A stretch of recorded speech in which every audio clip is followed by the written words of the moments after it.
Apa yang ada di Palestina? Apakah di Palestina itu ada emas? Apakah di Palestina itu ada perak? Mengapa mereka bersemangat betul ingin mengambil Palestina ini? Pada tahun 2007, Al-Faqir Abdul Samad, saya menterjemah satu buku berbahasa Arab, judulnya Tarikh Ad-Diyanah Al-Yahudiyah, ditulis oleh seorang ulama daripada Al-Iskandariyah, Mesir. Di situ dia bagi satu jawaban. Kenapa orang Israel itu amat sangat menginginkan Palestina?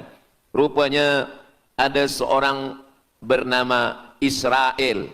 Israel maknanya dua. Isra abadun.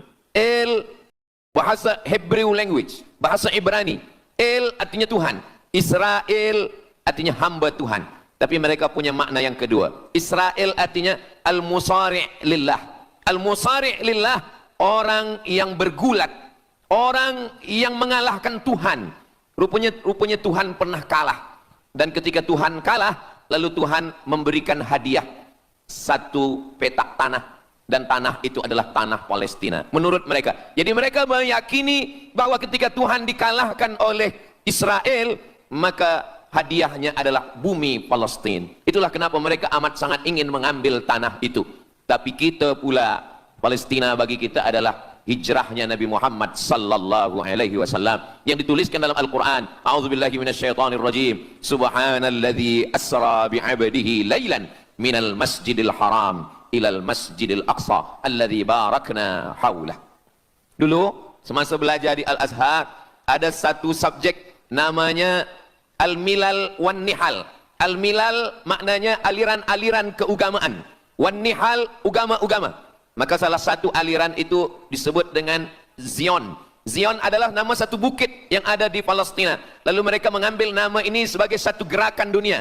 Dalam bahasa Arabnya disebut dengan As-Sahyuniyah atau Zionis. Mereka ingin mengembalikan Yahudi ke Palestina. Apa yang membuat mereka ingin? Rupa-rupanya mereka meyakini bahwa mereka menunggu-nunggu seorang lelaki. Lelaki itu bernama Mesiah. Dalam bahasa mereka sebut dengan Mesiah. Dalam bahasa Arabnya adalah Al-Masih. Al-Masih diambil dari kata masaha. Masaha artinya disapu. Kita dalam wudhu ada menyapu. Idza qumtum ila shalah, kalau kamu ingin sembahyang, faghsilu wujuhakum, muka dibasuh.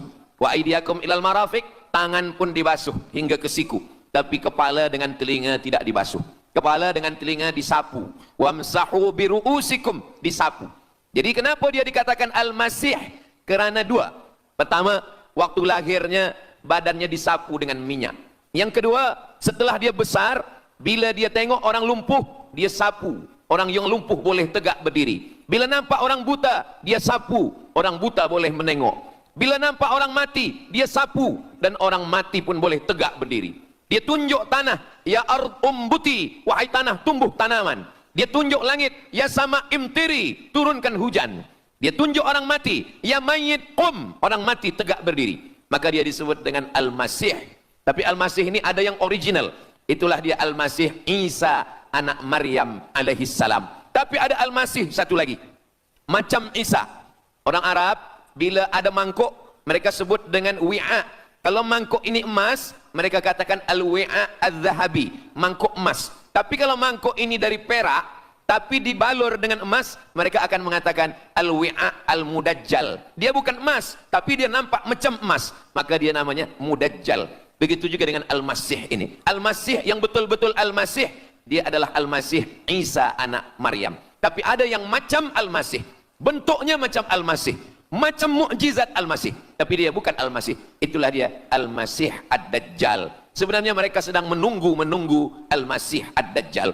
Kita pula sebelum salam, kita minta perlindungan kepada Allah dari Al-Masih Ad-Dajjal. Allahumma inni a'udzubika min adzabi jahannam wa min adzabil qabri wa min fitnatil mahya wal mamat wa min syarri fitnatil masihid Dajjal. Subscribe to my channel.